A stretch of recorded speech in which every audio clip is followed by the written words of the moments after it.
Friends, if you want to watch super hit movie The Professionals in English, then you must like this video. If you are visiting our channel for the first time, don't forget to subscribe to our channel. Friends, in today's video, the movie are going to talk about is called The Professionals. We will talk about what this movie is and where you can watch it. All the interesting facts about this movie. In today's video, I'm going to tell you I am also going to give you all the information on which OT platform or on which satellite channel you will get to watch this movie. Also, we will talk in detail about the technical department, music department, pre-production filming, post-production budget, box office collection of this film.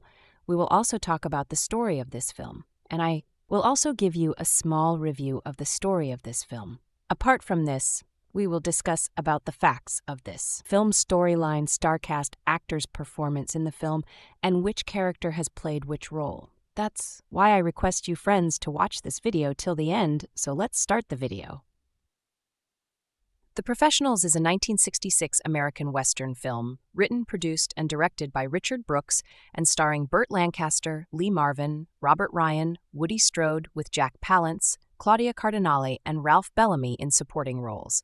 The script was adapted from the 1964 novel A Mule for the Marquesa by Frank O'Rourke. The film received 3 Oscar nominations and an enthusiastic critical reception. Plot: in the final years of the Mexican Revolution, American rancher J.W. Grant hires 4 men, who are all experts in their respective fields, to rescue his kidnapped wife, Maria, from Jesus Raza, a former revolutionary leader-turned-bandit. Henry Rico Farden is a weapons specialist. Bill Dallworth is an explosives expert, Hans Ehrengard is the horse wrangler, and Jake Sharp is a traditional Apache scout, skilled with a bow and arrow. Farden and Dallworth, having both fought under the command of Pancho Villa, have a high regard for Raza as a soldier, but as cynical professionals they have no qualms about killing him. After entering Mexico, the professionals witness soldiers on a government train being massacred by Raza's small army. They follow the captured train to the end of the line. After the bandits leave, they take the train before moving on to the camp, where they observe Raza and his followers, including a female soldier, Chiquita, who had once been in a relationship with Dallworth. At nightfall, Farden infiltrates the camp, but he is stopped from killing Raza in his quarters. After witnessing the beautiful Maria, Grant's kidnapped wife, about to willingly make love with Raza, Dallworth is forced to conclude, "We've been had." After bringing Maria back to the train, a shootout starts because it has been retaken by the bandits. Pursued by Raza and his men, the professionals are forced to take refuge in nearby canyon lands. That night, Maria reveals that they haven't rescued Grant's kidnapped wife, but rather Raza's lover, that Grant had bought her in an arranged marriage from which she escaped at the earliest opportunity to return to her true love in Mexico. The following day, Maria hops on a horse and rides off through the narrow canyons to rejoin Raza, but Dallworth sets off explosives he had planted in the canyon walls, which collapse and close off the canyon, preventing her escape. As Raza and his remaining men close in, Dallworth volunteers to stay behind to allow the other professionals to escape with Maria.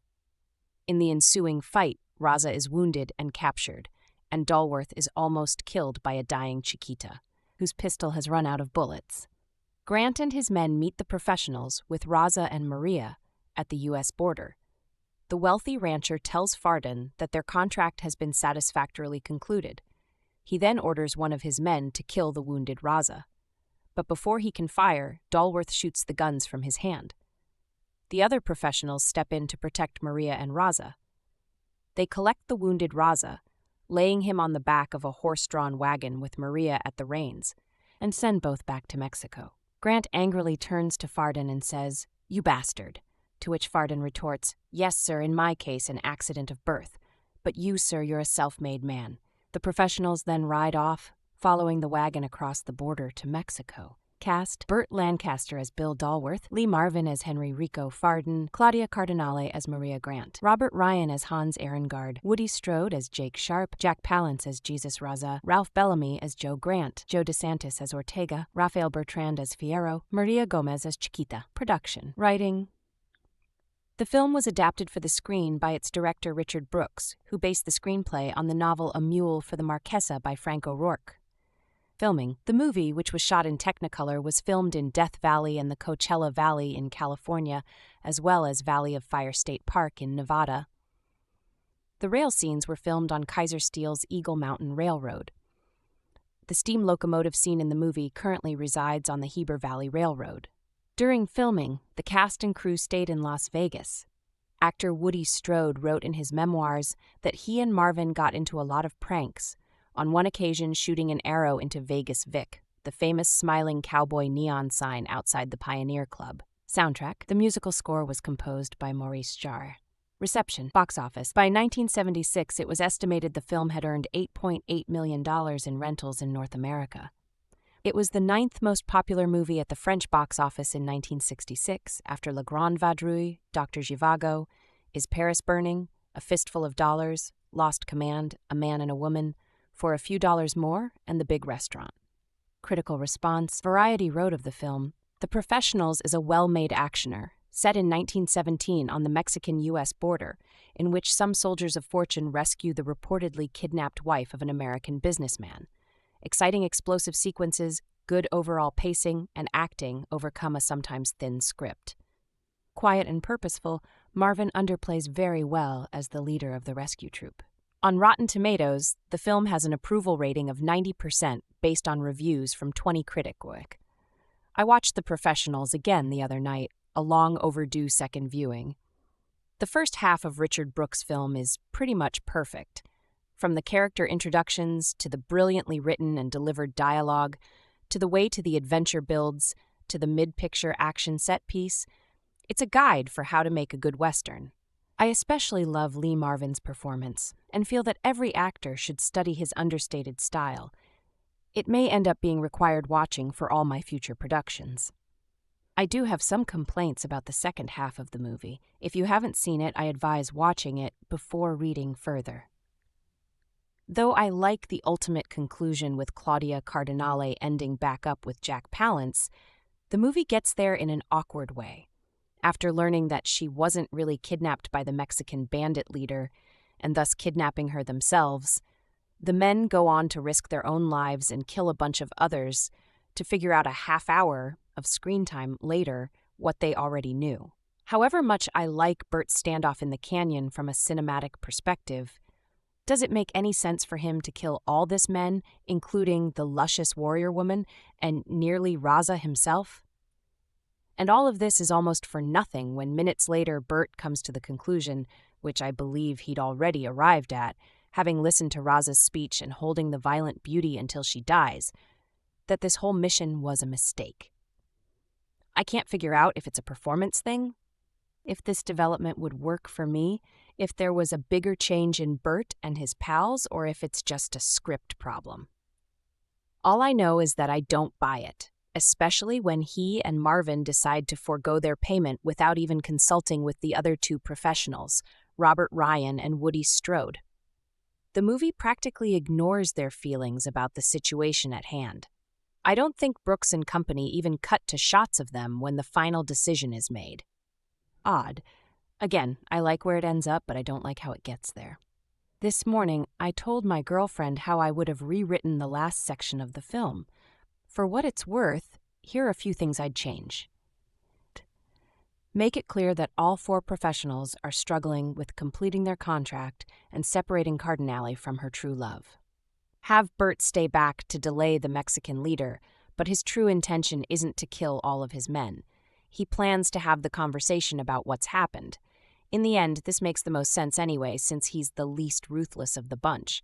He has to kill a couple desperados, but talks sense with Raza and convinces him to send his other men back. Cut to final scene. Just as it is now, Burt shows up with Jack Palance to Marvin's surprise. They talk together in a conversation that includes Ryan and Strode this time around. Grant shows up. Here's where my version differs again.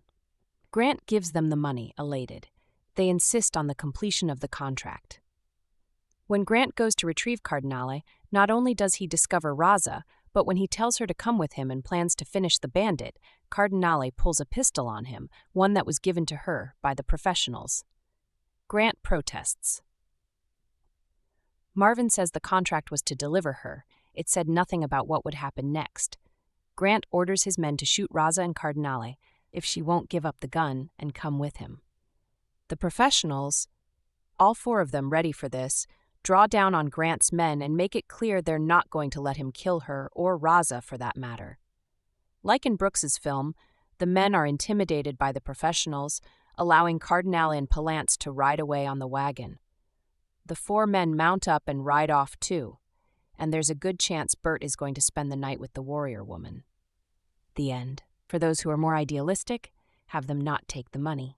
However, these are ultimately soldiers of fortune, and I think they would. The Professionals, American Western film, released in 1966, that was an action-packed, testosterone-driven adventure featuring an all-star cast.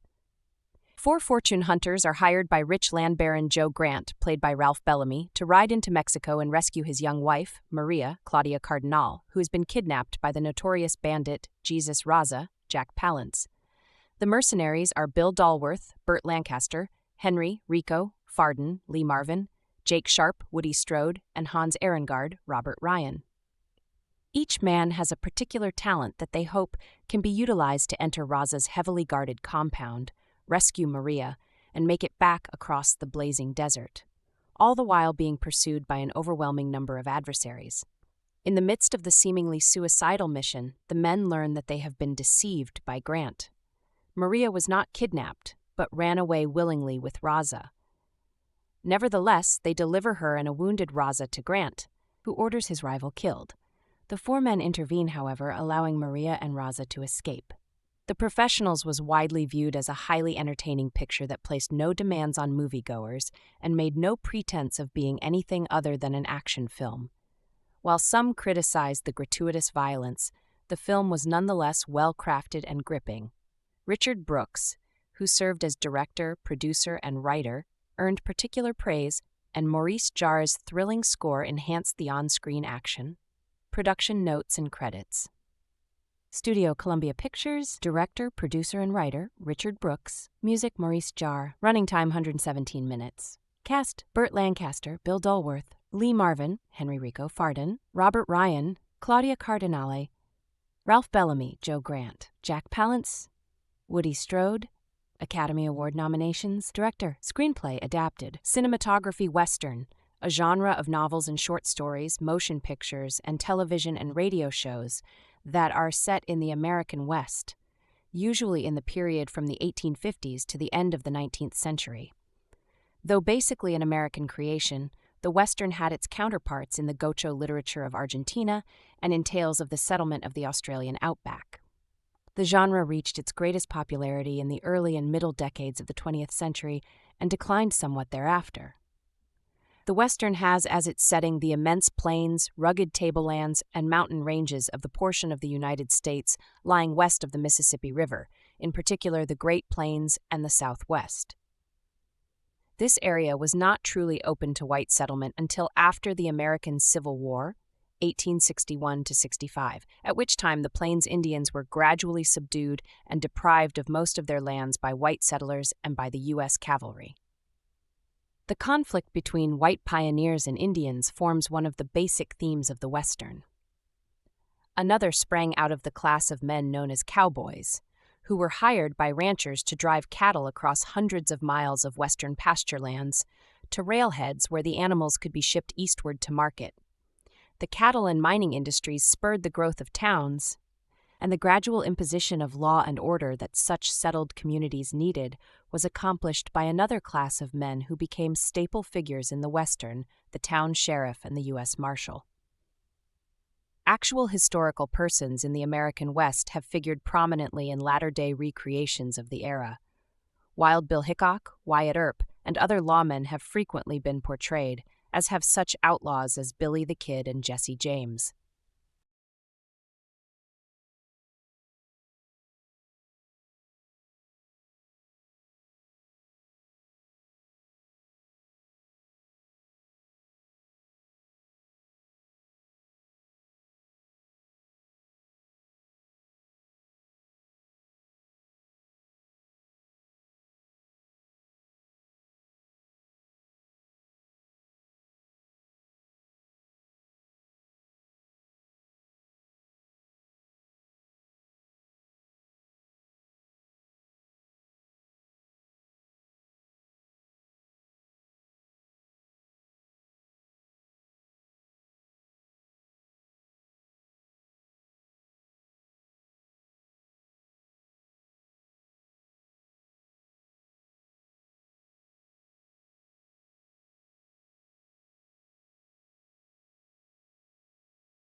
Although his first film of the 1970s was the blockbuster disaster epic Airport, 1970, Lancaster appeared in few films of note during that decade.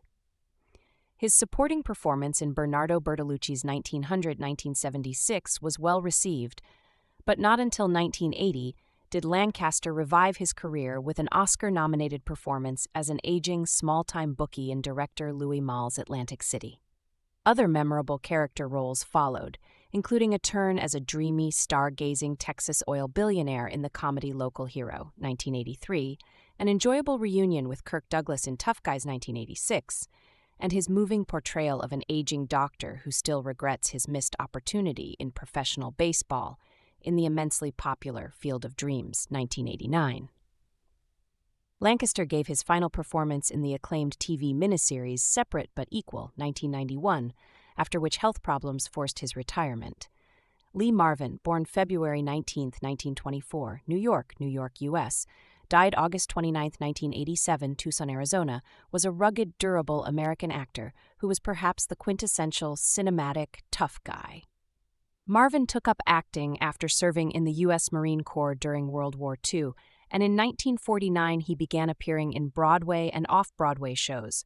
The following year he had guest parts in several television shows, which led to his film debut in 1951. For the better part of 14 years he appeared in smaller roles. His tall, lean, brutal, stone-faced appearance made him an excellent choice for the role of villain in Hollywood action movies and westerns. Many of Marvin's early films were notable works of major directors, such as Fritz Lang's The Big Heat, 1953, Laszlo Benedek's The Wild One, 1953, John Sturges's Bad Day at Black Rock, 1955, and Robert Aldrich's Attack, 1956. Marvin continued to make TV appearances as well, and he starred as the tough but good-hearted Lute, Frank Ballinger, in the series M Squad, 1957-60. In 1962, Marvin appeared as Liberty Valance, a mean, snarling cowboy in John Ford's legendary The Man Who Shot Liberty Valance. This role led to his dual casting as a drunken cowboy hero and his nasty gunslinging twin brother in Cat Ballou, 1965, a Western comedy. His performance in this film won him an Oscar, and he was soon in demand as a leading man. Borrowing from his vast experience at playing bad guys, Marvin brought complexity to his roles as a leading man by incorporating elements of the thug. In 1967, he delivered two of his most memorable performances. In The Dirty Dozen, he portrayed the no-nonsense military commander who leads a group of condemned criminals on a deadly war mission. And in John Borman's Point Blank, he played an emotionless man out to exact violent revenge on the men who robbed him and left him for dead. Marvin was sometimes miscast, for example, as a singing cowboy in Paint Your Wagon, 1969, though his recording of the song Wanderin' Star became an unexpected hit. His ability to show tenderness, as he did in Monty Walsh, 1970, was not often exploited by directors. His last great role was that of another determined World War II platoon leader, this time in Samuel Fuller's The Big Red One, 1980. Henry Fonda, born May 16, 1905, Grand Island, Nebraska, U.S., died August 12, 1982, Los Angeles, California, was an American stage and film actor who appeared in more than 90 films over 6 decades and created quintessential American heroes known for their integrity. Early life and career. Fonda grew up in Omaha, Nebraska, and the surrounding area. He studied journalism at the University of Minnesota, but returned home during his sophomore year. He began acting at the Omaha Community Playhouse at the behest of Marlon Brando's mother, Dorothy, a Playhouse co-founder. In 1928, Fonda moved to the East Coast to pursue his acting career. He soon joined the University Players Guild, a small summer stock theater troupe in Falmouth, Massachusetts, where he met, among others, Joshua Logan, Jimmy Stewart, and Margaret Sullivan, who became the first of his 5 wives.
Comparison of North and South Thess.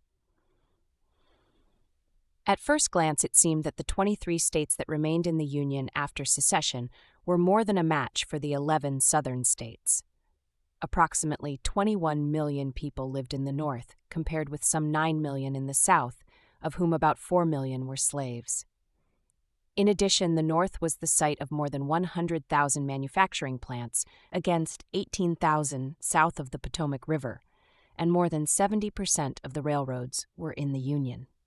Furthermore, the Federals had at their command a 30-to-1 superiority in arms production, a 2-to-1 edge in available manpower, and a great preponderance of commercial and financial resources. The Union also had a functioning government and a small but efficient regular army and navy. The Confederacy was not predestined to defeat, however. The Southern armies had the advantage of fighting on interior lines, and their military tradition had bulked large in the history of the United States before 1860. Moreover, the long Confederate coastline of 3,500 miles, 5,600 kilometers, seemed to defy blockade, and the Confederate President, Jefferson Davis, hoped to receive decisive foreign aid and intervention. Confederate soldiers were fighting to achieve a separate and independent country based on what they called Southern institutions, the chief of which was the institution of slavery. So the Southern cause was not a lost one. Indeed, other countries, most notably the United States itself in the American Revolution against Britain, had won independence against equally heavy odds. The High Command's command problems plagued both sides. Of the two rival commanders-in-chief, most people in 1861 thought Davis to be abler than Lincoln. Davis was a graduate of the U.S. Military Academy, a hero of the Mexican-American War, a capable Secretary of War under President Franklin Pierce, and a U.S. representative and senator from Mississippi. Lincoln, who had served in the Illinois state legislature and as an undistinguished one-term member of the U.S. House of Representatives, could boast of only a brief period of military service in the Black Hawk War, in which he saw no action. As President and Commander-in-Chief of the Confederate forces, Davis revealed many fine qualities, including dignity, firmness, determination, and honesty, but he was flawed by his excessive pride, hypersensitivity to criticism, poor political skills, and tendency to micromanage. He engaged in extended petty quarrels with generals and cabinet members. He also suffered from ill health throughout the conflict. Davis's effectiveness was further hampered by a political system that limited him to a single 6-year term, thereby making him a lame duck immediately upon his election, and that frowned on organized political parties, which Southerners accused of having been at least partly responsible for the coming of the Civil War. The lack of political parties meant that Davis could command no loyalty from a broad group of people, such as governors or political appointees, when he came under heavy criticism.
After the initial call by Lincoln and Davis for troops, and as the war lengthened indeterminately, both sides turned to raising massive armies of volunteers.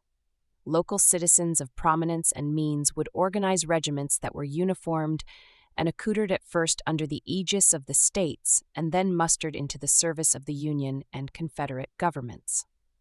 On each side, the presidents appointed so-called political generals, men who had little or no military training or experience but had important political connections, for example, Northern Democrats, or had ties to immigrant communities. Although successful politically, most of these appointments did not yield happy military results.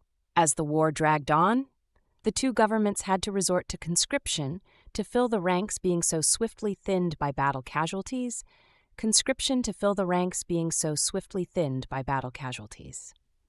Strategic plans. In the area of grand strategy, Davis persistently adhered to the defensive, permitting only occasional spoiling forays into Northern territory. Perhaps the Confederates' best chance of winning would have been an early grand offensive into the Union states before the Lincoln administration could find its ablest generals and bring the preponderant resources of the North to bear against the South. On the other hand, protecting the territory the Confederacy already controlled was of paramount importance, and a defensive position allowed the rebels to husband their resources somewhat better. To crush the rebellion and reestablish the authority of the federal government, Lincoln had to direct his blue-clad armies to invade, capture, and hold most of the vital areas of the Confederacy. His grand strategy was based on Scott's so-called Anaconda Plan, a design that evolved from strategic ideas discussed in messages between Scott and McClellan on April 27, May 3, and May 21, 1861. It called for a Union blockade of the Confederacy's coastline, as well as a decisive thrust down the Mississippi River, and an ensuing strangulation of the South by federal land and naval forces.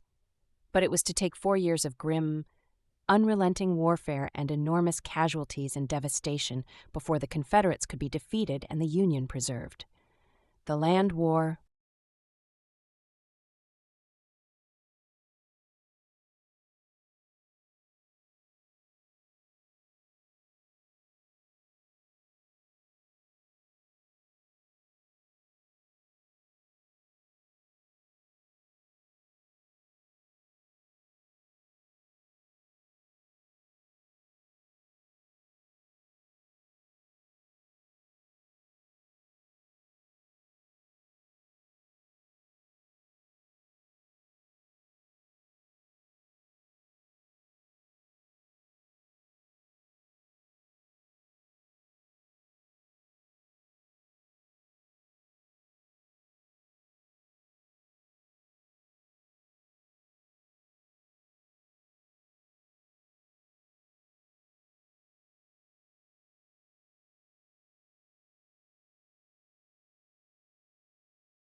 The year 1862 marked a major turning point in the war, especially the war in the East, as Lee took command of the Confederate Army, which he promptly renamed the Army of Northern Virginia.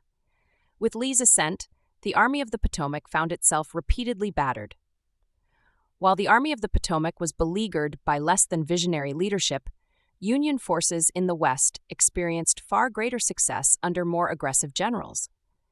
Paradoxically, Lee kept the Confederate war effort going long enough for Lincoln to issue the Emancipation Proclamation, which struck at the very institution the South had gone to war to protect. The war in the East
Professionals is an action-filled, vivifying Western adventure, clearly borrowing a thing or two from Sergio Leone's edgy reinvention of the waning genre, with excellent characters, superb cinematography, and near-perfect dialogue.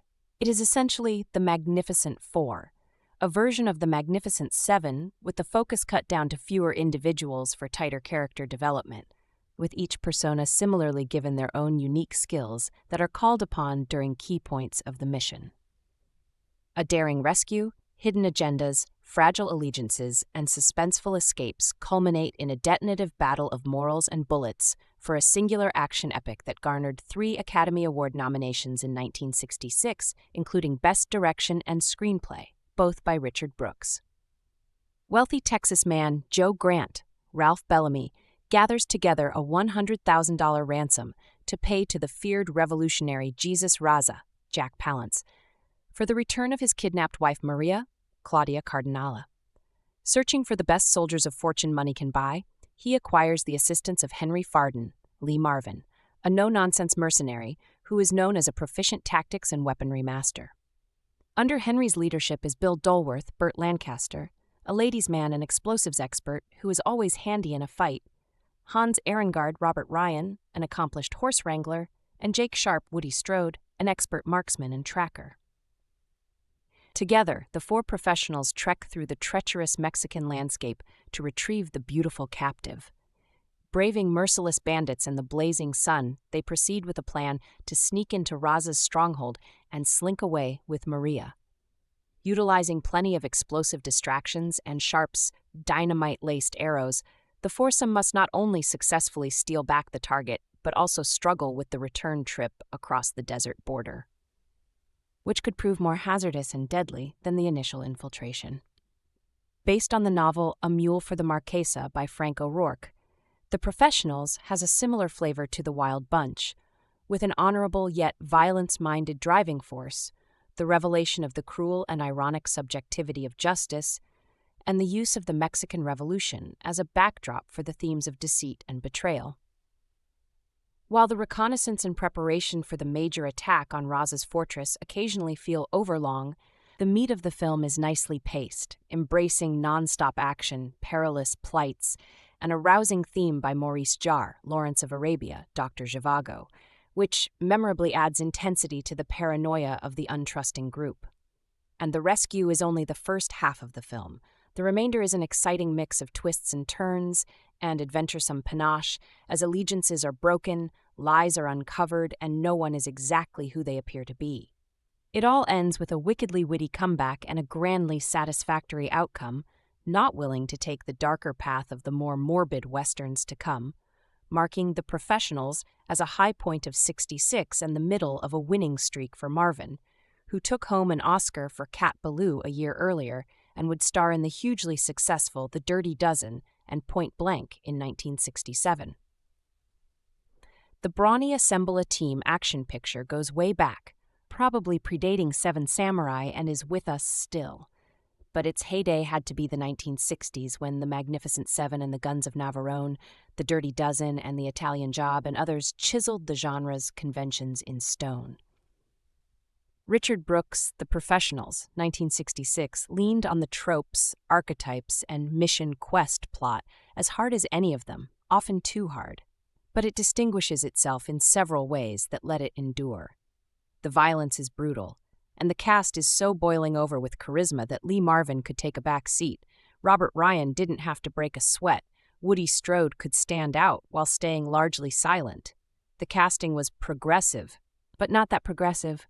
And Jack Palance and Burt Lancaster could grin, chew the scenery, and devour the tough guy talk that is this film's calling card, decades after its release. Well, I'll be damned. Most of us are. The Assemble-the-Team business already had its lazy shortcuts, and writer-director Brooks, Oscar-winning screenwriter of Elmer Gantry, later an Oscar-nominated director for In Cold Blood, grabbed every one of those he could. Ralph Bellamy is the rich man rounding up professionals to retrieve his wife, kidnapped and taken to Mexico in the late 1910s. The character recites each specialist's resume, Navarone fashion, to introduce them to each other and the viewer. The tracker, Strode, will pick up the trail, The horse handler, Ryan, will keep them going, the ex-military man, Marvin, will lead and plan the violence, and his Mexican-experienced compadre, Lancaster, will handle explosives. Because if there's one thing that changes the odds in a firefight in a B-Western, even one with an A-list cast and director, it's dynamite. That team will take ransom money south to where the revolutionary Raza, Palance, resides, holding the trophy bride, Claudia Cardinale, and awaiting the payoff. Captain Jesus Raza. Jesus, what a name for the bloodiest cutthroat in Mexico. Brooks was an Oscar-nominated screenwriter long before he collected one for directing. The man had an ear for hard-boiled, quotable dialogue. He gives his Elmer Gantry star Lancaster most of the best lines, but not nearly all of them. So what else is on your mind besides 100-proof women, 90-proof whiskey, and 14-karat gold? Amigo, you just wrote my epitaph. You go to hell. Yes, ma'am, I'm on my way. Certain women have a way of changing boys into men and some men back into boys. The cast is generally in fine form, with Marvin setting us up for the Dirty Dozen and the Big Red One, ensemble pieces where he was the face and voice of grizzled authority, and Lancaster landing his punchlines with particular panache. Brooks never specialized in one genre and had his share of misses, Lord Jim, to go along with the hits. That's one reason he's not mentioned as one of the great filmmakers of his era, and considering his adaptations as writer-director, Blackboard Jungle, Looking for Mr. Goodbar, Cat on a Hot Tin Roof, and just as a screenwriter, Key Largo, Elmer Gantry, The Brothers Karamazov, that's a crying shame. He had the good fortune of working with great directors of photography and the biggest stars of his day. And if his pictures aren't showy, they're memorable for the performances and the distinctly crackling dialogue, either grabbed from the source novel or play, or cooked up by the man himself. You bastard! Yes, sir. In my case, an accident of birth. But you, sir, you're a self-made man. A sturdy Western with a stellar cast, The Professionals features an arduous cross-border rescue mission traversing an unforgiving desert, with plenty of time for shifting allegiances, character surprises, and well-executed action. Early in the 1900s, with the Mexican Revolution still raging, American businessman Joe Grant, Ralph Bellamy, hires a group of 4 mercenaries to rescue his kidnapped wife Maria, Claudia Cardinale, from the clutches of Mexican revolutionary leader Raza, Jack Palance. The hired men are gunnery expert Rico, Lee Marvin, explosives master Bill Dulworth, Burt Lancaster, scout and archery ace Jake Sharp, Woody Strode, and respected horse trainer Hans Ehrengard, Robert Ryan. Rico and Dulworth used to be part of the revolutionary forces fighting alongside Raza. Rico leads the group across arid terrain towards the guerrilla leader's headquarters. Along the way, they have to navigate through treacherous canyons, fend off bandits, and survive extreme heat and exhaustion. Once they arrive near Raza's compound, Rico has to devise a plan to infiltrate the camp and rescue Maria from under the nose of the ragtag Revolutionary Army, but many surprises await. Directed, written, and produced by Richard Brooks, The Professionals carries a magnificent 4-type premise with slightly less charisma, but more plot twists. Brooks keeps the action moving and regularly inserts skirmishes with assorted bandits to keep the gunplay quotient up and establish the credentials of the Professionals ahead of the showdown with Raza. Good production values and magnificent Coachella Valley scenery captured by cinematographer Conrad L. Hall elevate the film to a visual treat. The character interaction scenes are not as effective. The 4 men do not have sufficient definition to convey depth. Dulworth is a freewheeling womanizer. Hans is older, more feeble, and generally out of place. Sharp says little, and Rico is the stoic leader. Other than Dulworth being more money-driven and lascivious than the others, Brooks is unable to generate much in the way of personality.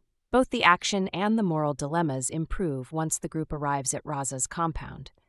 The attempt to extract Maria generates the central plot twist, and the subsequent plot elements unfold with renewed urgency. The Professionals get to question their purpose, their quest, and their motives, and Dulworth, the most mercenary among them, will have the biggest questions to answer. The impressive cast members share the screen time, with Marvin and Lancaster most prominent. Marvin's Rico fits straight into the actor's screen persona as the unflappable team leader, while Lancaster struggles to convince as a more jovial dynamite specialist with a carefree attitude. Ryan, Strode, Palance, Cardinale, and Bellamy are thoroughly competent but don't get much to work with in terms of texture and intensity modulation. The professionals are a lively bunch, well worth accompanying on their difficult mission. They may lack some wit and wisdom, but they make up for it in loud and efficient execution. Not wanting to speak on behalf of everyone else who has seen this Richard Brooks classic, I think it's one of those unheralded movies that doesn't get enough love. I rarely see it mentioned on lists of great westerns or adventures other than maybe the best films of 1966. I'm not going to sit here and compare it to Ford, Peckinpah, Bettaker, Hathaway, or Leone Triumphs. My list of the top 10 westerns is just too damned hard to come up with. I'd wind up with 50 titles in my top 10. Not to mention, there's a world of difference between great movies and enjoyable ones. This one for me fits the bill on both counts. It's an all-out action adventure for its day, but it's the lines that Brooks has penned and how they're delivered and exchanged by the all-star roster that makes this a tough guy movie for us guys who like to think we're tough. Hell, even the stunning Miss Claudia Cardinale proves a worthy adversary to the likes of Burt Lancaster in this must-see turn-of-the-century western. Date April 28, 2018. Author Mike's take on the movies. 9 comments. Not wanting to speak on behalf of everyone else who has seen this Richard Brooks classic, I think it's one of those unheralded movies that doesn't get enough love. I rarely see it mentioned on lists of great westerns or adventures other than maybe the best films of 1966. I'm not going to sit here and compare it to Ford, Peckinpah, Bettaker, Hathaway, or Leone Triumphs. My list of the top 10 westerns is just too damned hard to come up with. I'd wind up with 50 titles in my top 10. Not to mention there's a world of difference between great movies and enjoyable ones. This one, for me, fits the bill on both counts. It's an all-out action adventure for its day, but it's the lines that Brooks has penned and how they're delivered and exchanged by the all-star roster that makes this a tough guy movie for us guys who like to think we're tough. Hell, even the stunning Miss Claudia Cardinale proves a worthy adversary to the likes of Burt Lancaster in this must-see turn-of-the-century western. The plot is a simple one. Ralph Bellamy hires a group of aging specialists to retrieve his young trophy wife, Claudia, from the clutches of a Pancho Villa-like bandit just across the Mexican border.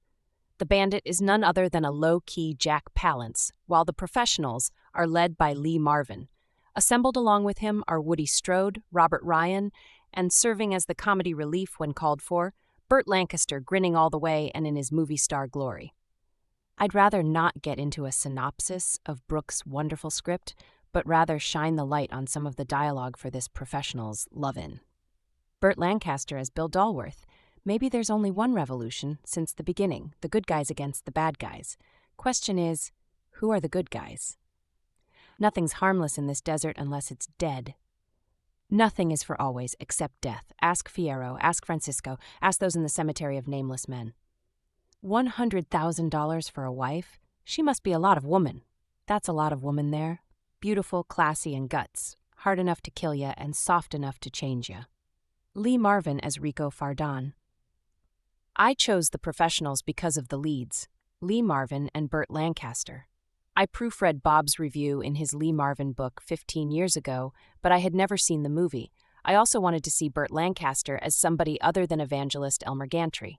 The Western setting appealed to me, and it also looked like the most entertaining movie of this batch. The Professionals is a macho movie full of military-style plotting, strategy, characters, equipment, and action. And yet, it is a very entertaining movie for everyone. For all of its machismo, the story is deeply rooted in character, and all of the action surrounds one particular woman, Marie, Claudia Cardinale, whom the rich businessman J.W. Grant, Ralph Bellamy, wants to possess. He never tells the men he hires to bring her back from Mexico that she has no desire to be his wife. It is her devotion to revolutionary leader Jesus Raza, Jack Palance, which decides the conclusion of the story. You just don't see that in many action pictures. Most of the story centers on the 4 men sent to rescue her. Of the 4, Rico Fardon, Lee Marvin, Bill Dalworth, Burt Lancaster, Hans Ehrengard, Robert Ryan, and Jacob Sharp, Woody Strode, My favorite is Dalworth. That character shares the same zest for life and loose code of morality as Elmer Gantry, one of our earlier classics, and by the same director, Richard Brooks, but Burt Lancaster curls the role in a different direction, often without his pants. He is a delight to watch, whether scaling a mountain cliff in one take, or calmly wiping the sweat off of his dynamite, or asking Chiquita if she still says yes to everyone who asks. The other men are authoritative and imposing, especially Lee Marvin, but Lancaster just rolls with the punches and lives each day as if it were his last, with joy and humor. The other aspect that appeals to me is the way they work together toward a shared goal. During the intense preparation and thorough infiltration of Raza's headquarters, few words are needed because the men know what to do and work together so well. That teamwork, mutual respect, and codependence upon each other marks them as true professionals, just as the title indicates. It is a pleasure to see a disparate group of people bond together to accomplish something extraordinary. My top 5 moments of the movie are: 1. When, beginning with the opening credits, J.W. Grant crisply organizes the team to rescue his wife. Everything is established right away, the characters are introduced, and the goal is set. It is clear, concise, and to the point. When Rico Fardon consistently demonstrates his integrity, whether with Grant or Dalworth or Maria, he is the rock on which the other characters can depend. 3. The use of the secret signal, the upside-down cross. I didn't truly understand its importance when it was introduced until it was put into use and saved Dalworth's life. Its usage indicates how the men could take something so subtle and use it as an advantage in communication in the wilderness. 4. When the moment arrives at Raza's headquarters and everything changes, Maria does not turn away from Raza but embraces him with passion. Suddenly, we and Fardon and Dalworth understand that Maria was never kidnapped. She had run away from her domineering American husband for the companionship of her true love, Raza. The men who have come to rescue her are stuck. What can they do but proceed? And in the moment when Maria realizes what is happening and she screams, she cannot be heard, because that is when the explosions begin. It is beautifully edited and powerfully effective. 5. When Dalworth insists that Fardon continue to Texas and complete the bargain while he, Dalworth, remains behind to slow Raza. There is nothing self-important about the moment. He simply does what needs to be done. Then, remaining behind, he witnesses just how much Maria means to his old compadre, and it is his decision to bring Raza to the final meeting with Grant. I like the Western setting, although the modernistic weapons, the train, and even the car demonstrate that the old ways these men have known their whole lives are changing or disappearing. I like how they didn't kill wantonly. They have respect for other people and for the horses until their mission demands death so that they can survive. I like how they treat Maria, always with esteem and honor even when she plots against them. In fact, I think honor is the aspect I enjoy most about this movie. Everyone acts honorably except for J.W. Grant, and he suffers at the end because of his dishonesty. Is The Professionals a classic? Yes, I greatly enjoyed the film, more than I thought I would. It is well acted by a really strong cast and evokes the time and place very effectively. I like the music, the editing, and the cinematography. It is a very well-made movie. Best of all, it isn't just a pointless shoot-'em-up. All the action and violence is rooted in the story and has meaning for the characters. The ending is appropriate and ironic. It is an exciting journey into the past and south of the border that I would recommend to any Western fan. BRL 9th November 2014, when a lawless Mexican revolutionary named Raza, Jack Palance, abducts the gorgeous Maria Cardinale for ransom, wealthy Texas rancher Grant Ralph Bellamy hires the only men he knows have a chance of rescuing his wife, horse trainer Hans, Robert Ryan, tracker and longbow expert Jake, Woody Strode, and stoic leader Fardon Marvin, who posts bail to recruit his womanizing best pal, explosives pro Dalworth Lancaster, for this tricky job. The trek is dangerous, with banditos in the canyons and Raza's trigger-happy watchmen on patrol, but with $10,000 each on the barrelhead if they bring Maria back, the men are highly determined. Why we love it, Richard Brooks's self-penned high-energy Western, set in the waning years of the Mexican Revolution in 1917, is a tense, gritty, and exciting horse drama. The teaming of Marvin and Lancaster, playing Raza's disenchanted ex-amigos, works brilliantly, while Strode and Ryan offer fine support as talented sidekicks. Italian bombshell Cardinale, in her first English-speaking role, provides plenty of fiery va-va-voom too, especially in league with Palance's rough-riding Raza, who proves to be quite a romantic himself. Filmed on location in Nevada, The Professionals is a rousing, thoughtful action movie that deals with questions of money versus morality and the last gasp of noble frontier idealism. 4 soldiers of fortune are hired by a wealthy rancher to rescue his beautiful young wife who has been kidnapped by a villainous Mexican bandit. When they finally find her, after fighting their way across deserts and mountains, they discover she is not being held against her will. This causes friction within the band as to whether they should honor their agreement. Lee Marvin, Burt Lancaster, Claudia Cardinale, Woody Strode, Robert Ryan, and Jack Palance star in this rousing men-on-a-mission tale set in the Old West. It's an unpredictable yarn with the cast at their best, especially Lee Marvin, who, as always, rarely smiles and generally just makes you feel like less of a man anytime he is on screen. Dalworth, Burt Lancaster, is essentially the conscience of the group of men who think something is off with the whole rescue. He's charming and sympathetic, but also happens to be an explosives expert. He gets to use his particular set of skills throughout, providing some of the picture's best action scenes. Lancaster wanted to do all his own stunts too, which is impressive. Fardon, Marvin, is the leader of the group and isn't too concerned about Dalworth's doubts at first because he gave his word that he would bring Grant's wife back home, and that's exactly what he plans to do. Each man has their own skill set, but Dalworth and Fardon are the 2 who do the most. But Jake, Woody Strode, is a complete badass with a bow and arrow, so when the gang eventually get to Raza's, Jack Palance, compound, it has explosive results. This is the best action scene of the entire movie, which is really more about the men dealing with their feelings on this supposed kidnapping. When they pick up Maria, Cardinale, she is reluctant to join them because she is actually in love with Raza, and things aren't quite what they seem. Palance is playing a Mexican for some reason, and you likely wouldn't get away with it today, but he was still great in the role, and he was a wonderfully layered character. The characters in general are more complex than you'd think at first, and it isn't exactly packed with action, but I do love the movie because it's unpredictable, has an air of cynicism to it, looks fantastic, and the cast are never less than magnetic. The finale may disappoint if you're looking for a big shootout, as this is all about the characters, which is refreshing change. Maurice Jarre provides the score, which does the job, but it's not all that memorable and hardly a classic. The script is sharp as a tack with lines like, "Maybe there's only one revolution since the beginning, the good guys against the bad guys. Question is, who are the good guys?" So what else is on your mind besides 100-proof women and 90-proof whiskey and 14-karat gold? Amigo, you just wrote my epitaph. As always, IMDb has a few pieces of trivia, and I thought this one was interesting. According to Richard Brooks, Burt Lancaster and Lee Marvin did not get along during filming due to Marvin's alcoholism, which was making him unreliable and difficult at the time, infuriating Lancaster. Brooks, who had directed Lancaster in Elmer Gantry, 1960, felt the need to intervene because he feared Lancaster was going to take Lee Marvin by the ass and throw him off that mountain.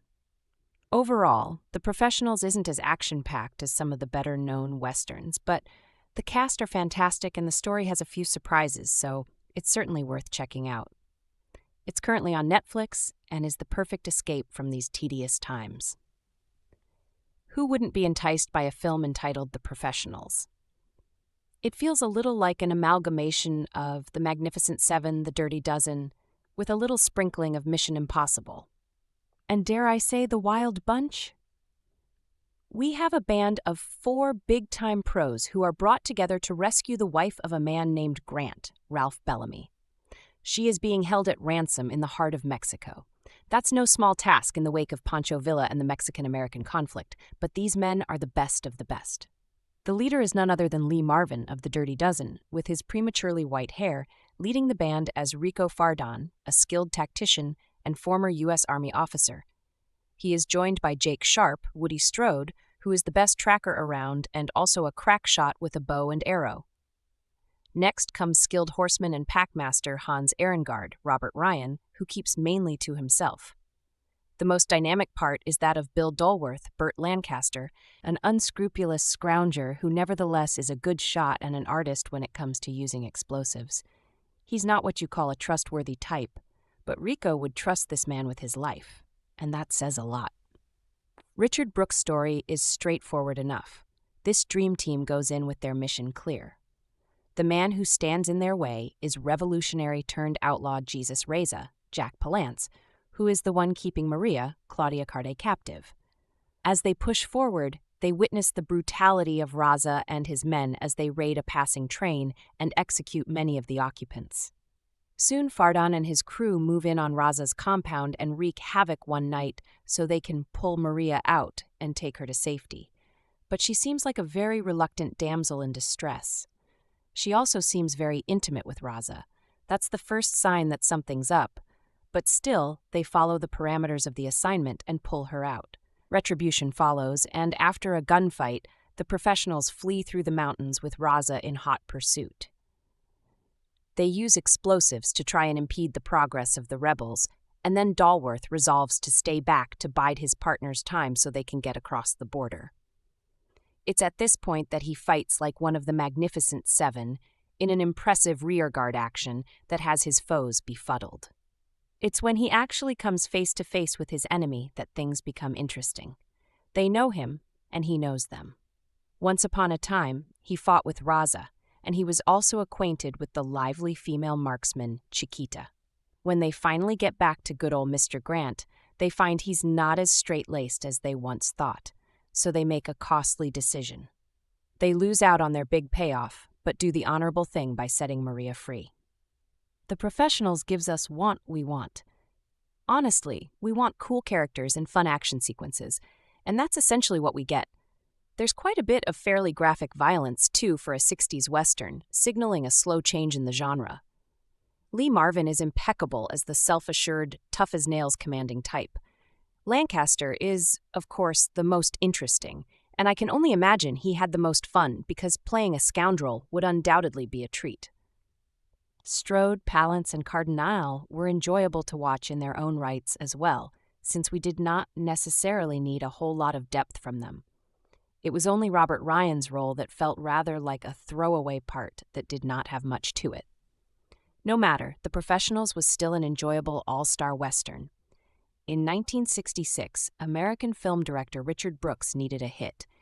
He had recently made Lord Jim, an epic adaptation of Joseph Conrad's novel, which had opened to poor reviews and a worse box office return.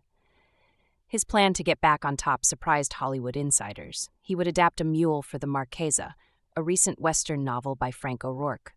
Released under the title The Professionals, Brooks' new film would go on to become one of the most profitable Westerns of the 1960s, taking $9 million in the U.S. alone.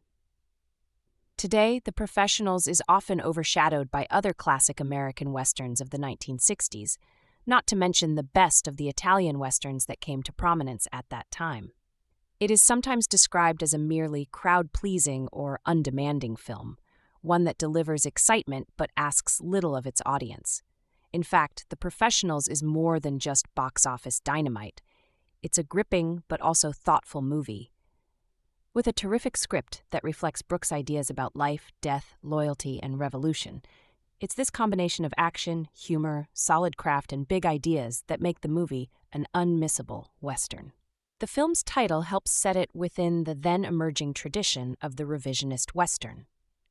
The main characters in the movie are professionals, mercenaries motivated primarily by money, and a far cry from the honor-bound cowboys of the traditional Western. Significantly, the film is set in a relatively late time period in 1917. Slowly, the revolver and the horse are giving way to the machine gun and the automobile as the Old West fades into legend. However, the characters are very much of this time. They are not heroic anachronisms like Kirk Douglas's character in Lonely Are the Brave, 1962, who represented lost frontier values in the face of soulless modernity. The movie opens with Texas oil baron J.W. Grant, Ralph Bellamy, and his effort to recruit a team of men for a special and dangerous task, the rescue of Grant's kidnapped wife, who has been taken across the border to Mexico. The culprit is Jesus Raza, Jack Palance, a veteran revolutionary whom Grant calls the bloodiest cutthroat in Mexico. Reflecting the moral ambiguity of the film, two of the men Grant recruits are not only familiar with Raza, they have fought alongside him in the past. Lee Marvin plays Henry Rico Fardon, a taciturn expert in weapons and tactics, while Burt Lancaster stars as Bill Dolworth, a master of explosives with a lust for life and a thirst for destruction. The team is rounded out by the compassionate horse wrangler Hans Ehrengard, Robert Ryan, and the dependable archer and tracker Jake Sharp, Woody Strode. Together, they are to locate Raza's desert fortress, mount a lightning strike to rescue Maria Grant, and return with her to the United States. What appears to be a simple enough task inevitably descends into a life-or-death struggle for the mercenaries, and a chance for Brooks to deliver not only a wealth of exciting action, but also to have his characters confront questions about why they fight and what is really worth fighting for. Even leaving aside the film's greater depths for a moment, The Professionals has more than enough happening on the surface to justify its status as a hit in 1966. Richard Brooks' skill as director is all over the movie, and cinematographer Conrad L. Hall makes excellent use of the locations, including Death Valley. Crucially, the cast is on top form throughout. Burt Lancaster and Lee Marvin in particular were at the peak of their powers and built a believable relationship between their characters. Italian legend Claudia Cardinale plays the kidnapped Mrs. Grant, who makes a huge impression despite not appearing until after the hour mark. She is anything but the damsel in distress that the mercenaries are told to expect. Certain women have a way of changing boys into men, Rico observes, and some men back into boys.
The character of Raza is also caught within this conflict between greed and romanticism. He is initially made out to be a savage murderer who has captured Maria Grant only to secure a $100,000 ransom. The mercenaries find this hard to believe, having developed a high respect for him during the fighting in Mexico years earlier. Gradually, they realize that Raza remains more of a true revolutionary than a bandit, even as he grapples with the meaning of revolution. This culminates in one of the film's most memorable scenes, a bittersweet talk about revolution between Raza and Dolworth as both lie injured in a desert pass. By this point, it's clear that one of the greatest strengths that The Professionals has is its fantastic script, which was also written by director Richard Brooks. The movie is full of crackling dialogue, particularly between Lee Marvin and Burt Lancaster. It is dialogue that ties the film together, unifying its joint ambitions to both entertain and address larger questions. The Professionals is surely one of the most quotable westerns of all time, but each brilliant exchange not only raises a smile, but also exposes the psychology of the characters and their own particular view of a changing world. A simple but very effective technique Brooks uses is a 1-2 punch of great lines, with the first perfectly setting up the second. Near the start of the film, J.W. Grant points at an old photograph and says to Rico, "Your hair was darker then." This sets up Rico's memorably wry response, "My heart was lighter then." Exchanges like this, delivered by a great cast, are a window into deep and enduring characters. The Professionals is so exceptionally exciting and well-made that its surface appeal would keep audiences coming back time and again, and has done ever since 1966. That Frank O'Rourke, Richard Brooks, and his cast went deeper than this means that the film has something new to offer on every viewing. It's more than box office dynamite. It's an all-time classic Western. Directed by Richard Brooks, written by Richard Brooks, produced by Richard Brooks, starring Burt Lancaster, Lee Marvin, Robert Ryan, Woody Strode, Jack Palance, Claudia Cardinale, Ralph Bellamy. Cinematography, Conrad Delhal. Edited by Peter Zur. Music by Roar. Color Pros Technical Production Company, PXS Enterprises. Distributed by Columbia Pictures. Release date November 4th. 1966 running time 117 minutes. Country: United States. Languages: English, Spanish. Box office $19.5 million. So guys, this is the review of the Professionals movie and some information about it. How do you like our today's video? Please let us know by commenting, and if you like this video, please like it, share it, and don't forget to subscribe to our channel. Thanks for watching.